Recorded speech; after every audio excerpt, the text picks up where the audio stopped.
முருகா முருகா பழனி முருகா வடபழனி முருகா முருகா ஆறுபடை முருகா கந்தா கதம்பா கதைகளில் கார்த்திகையா நம்ம வடபழனி சென்னையில் வடபழனியில் அற்புதமான முருகன் கோயில் எவ்வளோ பேர் பதிவு பண்ணியிருக்காங்க. எல்லோரும் வராங்க. லட்சக்கணக்கான பேர் வந்து இங்கே தரிசனம் பண்ண வராங்க. நிறைய பேருக்கு தெரிஞ்சிருக்கும், நிறைய பேருக்கு தெரியாதையும் இருக்கும்.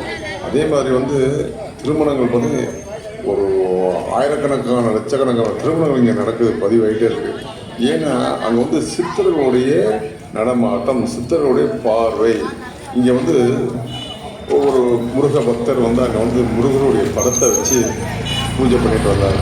அவருக்கு முருகர் காட்சி அளித்து அவர் அவரும் ஒரு சித்தராக மாறி அவர் குடியிருந்த வீடே முருகர் கோயிலுக்காகவே அர்ப்பணித்து மிகப்பெரிய பிரம்மாண்டமான இன்றைக்கி கோயிலாக இருக்குன்னா அங்கேருந்து பழனி முருகனுடைய அங்கேருந்து பார்வையும் கோபருடைய அவருடைய சித்தர்களுடைய தரிசனமும் இங்கே இருக்குது.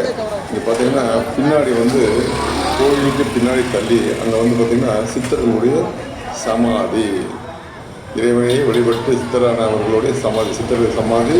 இங்கே சித்தர்கள் நிறைய பேர் வராங்க. யாருக்கும் தெரியாது, கண்ணுக்கு தெரியாத நடமாட்டம் உண்டு. இங்கே பார்த்திங்கன்னா ஏன்னா நானே ஒரு டைம் வந்திருக்கேன். மொபைல் எடுத்துகிட்டு வர விட்டுட்டேன். நான் திடீர்னு வந்தப்போ ஒரு அற்புதத்தை பார்த்தேன். ஏன்னா அதை நம்ம வெளியே சொல்லக்கூடாது. அதே மாதிரி இங்கே இறைவனை வழிபடும் போது அவர் கொடிமரத்துக்கு நேராக தான் பார்வை, அவருடைய பார்வை அந்த கொடிமரத்துக்கிட்ட நின்று அவரை வணங்கும் போது நமக்கு வேண்டிய வரமும் நமக்கு கஷ்ட துன்பங்களையும் நீக்கி நமக்கு எல்லாத்தையும் செய்வார். அந்த நேர வரமும் இங்கே பாருங்கள், இந்த கொடிமரத்துக்கிட்ட நிற்கணும் நம்ம. ஏன்னா இன்னொரு விஷயம் என்னென்னா, பரஞ்சோதி பாபான்னு ஒரு சித்தர் இருந்தார். அவரை பார்க்குறதுக்கு இளையராஜா அவர் ரொம்ப நேரம் நின்று அவரை தரிசனத்துக்காக நிற்பாங்க. அதெல்லாம் நம்ம பார்க்குறோம். அதே மாதிரி பார்த்தீங்கன்னா வடபழனி முருகர் கோயிலுக்கு நிறைய பேர், ஏழை பணக்காரர் எல்லாருடைய திருமணமும் இங்கே நடக்கும்.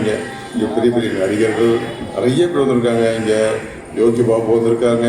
நிறைய நடிகர்கள், எத்தனை பேர் சொல்ல முடியும்னு தெரியாது, அவ்வளோ பேர் இங்கே வந்திருக்காங்க. இங்கே சிறப்பான ஒரு சித்து விளையாட்டு, இறைவனுடைய சித்தர்களுடைய அந்த விளையாட்டு இல்லைன்னா இங்கே இவ்வளோ கூட்டம் வராது. ஏன்னு கேட்டால் சித்தனில்லை சிவனில்லை. முருகா அந்த ஆறுபடை முருகன் மிகப்பெரிய சித்தன். இங்கே பாருங்கள். அதுவும் உங்களுக்கு அந்த நேரம் எப்போ உங்களை எப்போ வர வைக்கிறாரோ அந்த டைமில் வரும்போது உங்களுக்கு நீங்கள் அந்த கொடிமரத்துலேருந்து நின்று தரிசனம் பண்ணுங்கள். முருகனை சித்தராக நினச்சி வழிபடுங்க. ஏன்னா முருகன் சித்தனாக வழிபடுவோம். இதுதான் தியானப்பீடம். முருகா முருகா.